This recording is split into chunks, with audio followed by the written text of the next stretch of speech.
Hello दोस्तों, तो मैं फिर से आ गया हूँ आप लोगों के सामने एक नए वीडियो के साथ जिसमें हम लोग बात करेंगे पॉलिनोमियल्स और अलजेब्रिक एक्सप्रेशंस के बारे में, दोनों के डिफरेंस के बारे में और दोनों से रिलेटेड क्वेश्चंस कैसे सॉल्व करते हैं उसके बारे में। तो बिना देरी किए हुए स्टार्ट करते हैं। उससे पहले अगर आपने मेरे चैनल को सब्सक्राइब नहीं किया है तो प्लीज सब्सक्राइब करें, अब उतारें अपने चप्पल और दे मारे उस लाल बटन पे।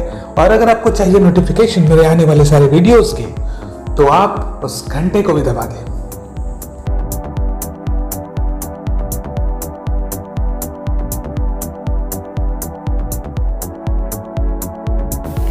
Be a part of our Catalyst Recipe path by subscribing our channel and press the bell icon to stay updated.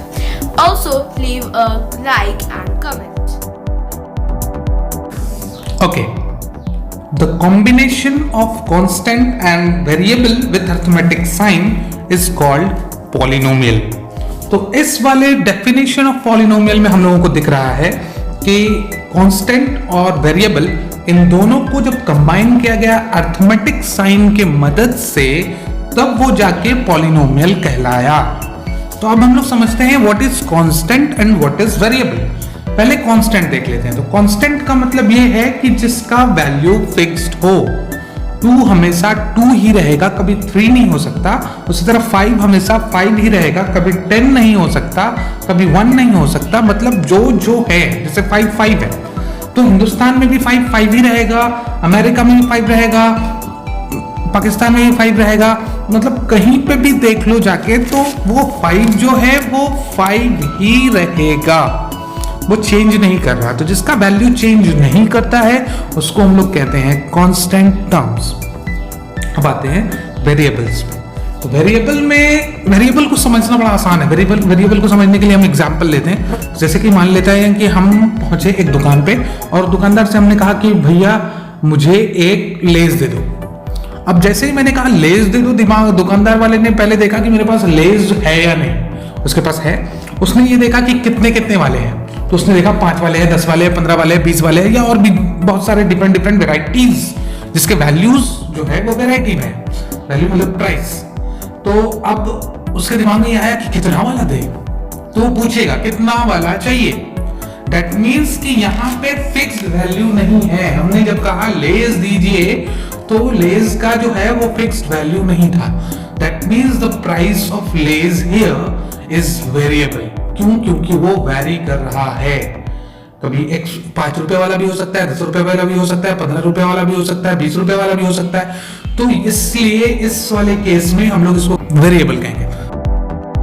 तो अब हम लोग एक एग्जांपल ले लेते हैं। उसी दुकान पे हमने बोला कि मुझे 3 x रुपए वाले लेस दे दो और 5 y रुपए वाले कुरकुरे दे दो, और कितने हो गए बता दो। तो उन्होंने कैलकुलेट किया और बोला कि 70 रुपए हो गए। तो हम देख रहे हैं कि 3 लेज लिया हमने x रुपए वाले यानी टोटल 3x, और 5 कुरकुरे लिए हमने y रुपए वाले यानी 5y। दोनों को ऐड किया 3x + 5y, टोटल हमको पे करने पड़े यानी इक्वल्स टू 70। तो ये जो इक्वेशन बना हमारे पास, ये हमारा एक पॉलिनोमियल बन के आ गया है ना। एक ऐसा इक्वेशन जो पॉलिनोमियल है। क्यों? क्योंकि यहाँ combination of constant and variables हैं, इसलिए ये पॉलिनोमियल है। आगे बात करते हैं पॉलिनोमियल में देखा जाए तो पॉलिनोमियल बहुत ही बड़ा दिलफेक टाइप का आदमी था।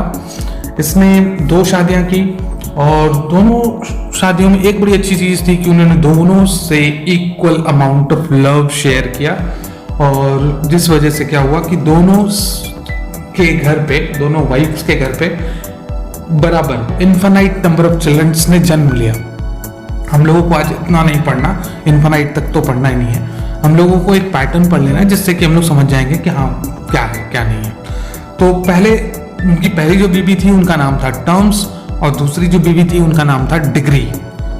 जो टर्म्स, पहले समझ लेते हैं टर्म्स होता क्या है। सपोज मेरे पास एक वर्ड लिखा है, एक पॉलिनोमियल लिखा है 3xyz।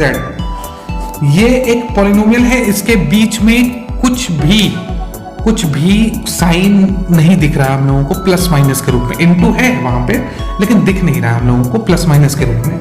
तो ये एक मोनोमियल कहलाएगा। क्या कहलाएगा? मोनोमियल कहलाएगा। ये एक ही टर्म वाला कहलाएगा, मोनोमियल कहलाएगा नहीं कहलाएगा वो हम बाद में बात कर लेंगे। पहले अभी हम बात कर लेते हैं कि एक ही टर्म का कहलाएगा, इसके पास सिर्फ एक ही टर्म होंगे। क्यों? क्योंकि इसके बीच में कोई प्लस या माइनस का साइन नहीं है। अगर ये ऐसा होता कि 3x + yz होता, यानी एक प्लस का साइन आ गया तो इसको दो पार्ट में डिवाइड किया, तो इसको दो टर्म वाला पॉलिनोमियल भी कह सकते हैं। इसको और लिख सकते हैं 3 - x + y + z, इस तरीके से। तो यहाँ पे 4 टर्म्स वाले आ गए। तो इस तरीके से जितना भी नंबर ऑफ प्लस माइनस उसके बीच में n होता जाएगा, उतना टर्म्स उसमें इंक्रीज करता जाएगा। और भी बहुत सारे ऐड भी कर सकते हैं हम लोग कांस्टेंट और वेरिएबल को, और भी साइन को ऐड कर सकते हैं, और भी नंबर ऑफ टर्म्स बढ़ाने के लिए घटाने के लिए भी ऐड कर सकते हैं कि एक साथ ऐड मिक्स कर दिया, प्लस माइनस को कम कर दिया तो घट जाएगा नंबर ऑफ टर्म्स। तो ये एक्चुअली कंसेप्ट है नंबर ऑफ टर्म्स का। अब बात कर लेते हैं डिग्री किसको कहते हैं। तो डिग्री में क्या होता है कि कभी कभी पावर दिखता है हम लोगों को, जैसे कि हमने एक इक्वेशन लिखा x4 + x³ + x² - x - 1। अब ये जो इक्वेशन है इसमें आप लोगों को सबसे ज्यादा पावर कहाँ दिख रहा है, सबसे ज्यादा एक्सपोनेंट किसका है, x का है, वो है पावर 4। दैट मीन्स जो सबसे हाईएस्ट पावर जो होगा ना, उसी को हम लोग कहेंगे degree of that particular polynomial.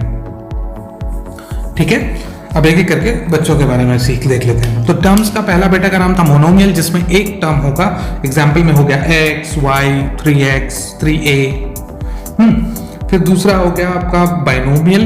Binomial में दो टर्म्स होंगे, जैसे x + y, 3x + 5, और कुछ भी वैसे दो टर्म्स वाले आप लिख सकते हैं। ट्राइनोमियल्स में आप 3 टर्म होगा, a + b + c, या फिर 3x + y - 5। इस तरीके से आप देखें कि 3 डिफरेंट टर्म में बटा हुआ है, इसलिए उसको कहेंगे हम लोग ट्राइनोमियल्स। लाइकवाइज फोर्थ है हमारा क्वाड्रिनोमियल। इसमें 4 टर्म्स होंगे, जैसे कि a + b + c + d, या फिर हम लोग लिख सकते हैं 3x³ + 4x² - 6x + 5। इसमें देखा जाए तो ये डिग्री क्या है उससे मैटर नहीं करता, मैटर करता है कि नंबर ऑफ टर्म्स कितने। नंबर ऑफ टर्म्स 4 है तो ये क्वाड्रिनोमियल हो गया, 3 होता तो ट्राइनोमियल हो गया, 2 हो गया तो बाइनोमियल हो गया। मोनोमियल में एक ही टर्म होगा। अब आते हैं हम लोग आगे हम लोगों को नाम नहीं जानना, नाम जानना सिर्फ 10 क्लास तक हम लोगों को 4 ही तक नाम जानना है। आगे अगर पूछा जाए कभी कि 10 टर्म होंगे तो क्या कहेंगे, तो पॉलिनोमियल विद 10 टर्म्स, 50 टर्म होंगे तो polynomial with 50 terms. Very simple. तो ज्यादा इसमें टेंशन लगाने की, दिमाग लगाने की जरूरत है नहीं, एकदम आसान है। डिग्री की बात कर ले तो डिग्री में सबसे पहला जिसमें पावर 1 होगा उसको हम लोग लीनियर कहेंगे। एक बात जो हमेशा ध्यान रखना है, हम लोग जो पावर चेक करेंगे वो हमेशा वेरिएबल का करेंगे, हमेशा वेरिएबल का करेंगे। फॉर एग्जाम्पल हमारे पास 2 एग्जाम्पल्स है, पहला है 3x + 5 और दूसरा है 3³ x + 5। तो ये 2 अलग अलग हमारे पास पॉलिनोमियल है। अब इसमें से एक का पावर आपको 1 दिख रहा है, क्योंकि कहीं पे इसमें पावर एक्स्ट्रा नहीं है, सब जगह पावर कुछ नहीं है, मतलब सब जगह 1। दैट मीन्स कि ये तो लीनियर हो गया। सेकेंड वाले में आप 3 का पावर 3 दिख रहा है तो वो मैटर नहीं करता, क्योंकि हमने पहले मेंशन किया कि हम लोगों को चेक करना है वेरिएबल का पावर। अगर वेरिएबल का पावर 1 से ज्यादा है या कुछ जो भी है उस हिसाब से उसका नाम होगा। अगर 1 है तो लीनियर हो गया। अब सेकंड नंबर पे बात कर लें क्वाड्रेटिक, तो वेरिएबल का पावर 2 होगा तो वो क्वाड्रेटिक कहलाएगा। एग्जाम्पल में हम लेते हैं 3x² + 5। Number of terms matter नहीं करते, कितने नंबर ऑफ टर्म्स होंगे, एक ही टर्म होगा, मतलब a² सिर्फ लिखा तो ये भी तो क्वाड्रेटिक का पार्ट ही है, सिर्फ a² लिख दिया है ना। या फिर हम 4 टर्म लिख दिए उसमें सिर्फ स्क्वायर ही, एक ही हाईएस्ट पावर 2 ही गया है, तो भी वो क्वाड्रेटिक का ही पार्ट होगा ना। इस तरीके से क्यूबिक का भी आप एग्जाम्पल ले सकते हो। क्यूबिक का एग्जाम्पल हो गया आपका 3x³ + 4x² - 6x + 4। ये 4 टर्म्स हैं। और एक दूसरा एग्जाम्पल है x³, इसमें एक ही टर्म है लेकिन दोनों क्यूबिक का पार्ट है। क्यों? क्योंकि highest power of the variable आप देखोगे तो highest power of the variable 3 है यहाँ पे, इसलिए क्यूबिक। लाइकवाइज 4th नंबर में आप देखेंगे तो इसके पास है क्वाड्रेटिक। क्वाड्रेटिक को हम लोग बाई क्वाड्रेटिक भी कहते हैं। और इसमें क्या होता है कि आपका एग्जांपल ले लेते हैं x⁴ + x³ + x² - x + 1। तो ये आप देखो तो इसमें 5 टर्म है, टर्म्स मैटर नहीं करता। हाईएस्ट डिग्री देखना है तो डिग्री हाईएस्ट पावर देखना है तो हाईएस्ट पावर 4 है तो क्वाड्रेटिक में आ गया, जिसको हम लोग बाई क्वाड्रेटिक भी कहते हैं। ये मोटा मोटी एक कंक्लूजन है पॉलिनोमियल्स पे। अब इस पे हम लोग बात कर लें कि कौन सा पॉलिनोमियल होता है, कौन सा पॉलिनोमियल नहीं होता, मतलब पॉलिनोमियल्स को आखिर पहचाना कैसे जाए। तो पॉलिनोमियल को पहचानने के लिए इसमें 2-3 चीज़ें हैं जो हम लोगों को याद रखी जानी चाहिए।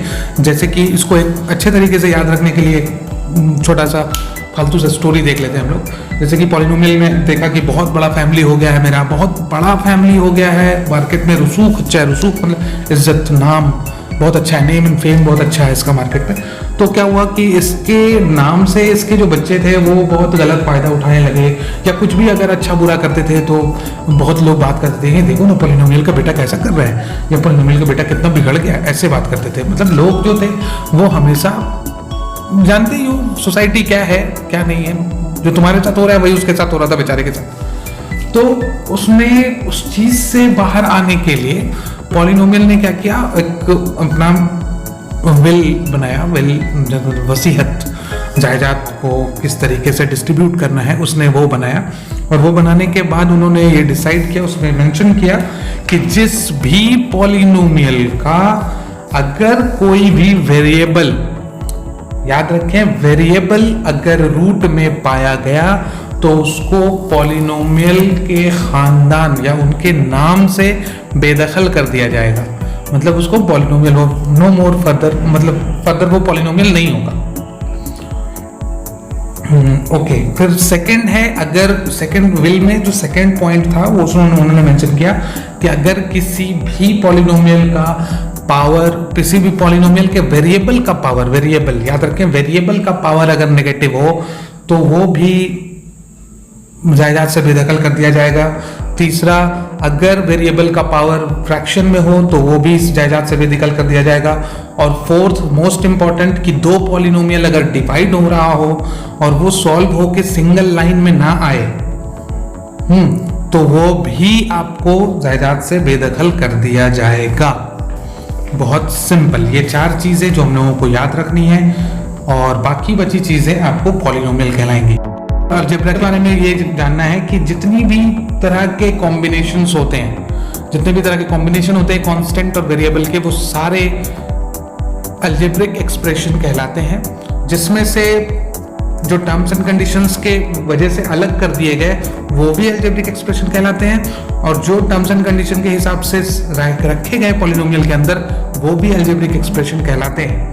और दोनों को मिला के अलजेब्रा होता है, और उसको फिर 2 पार्ट में बांटा गया, एक पॉलिनोमियल और एक नॉन पॉलिनोमियल। तो पॉलिनोमियल में वो जो टर्म्स एंड कंडीशन को फॉलो कर रहे हो, नॉन पॉलिनोमियल में वो जो टर्म्स कंडीशन को फॉलो नहीं कर रहे हो। तो यही सिर्फ डिफरेंस है पॉलिनोमियल और अलजेब्रिक एक्सप्रेशन में। Clear? So one more thing I want to say that there is one more channel of my friend Easy English Tutor. You can like, follow, share, subscribe that channel to know everything about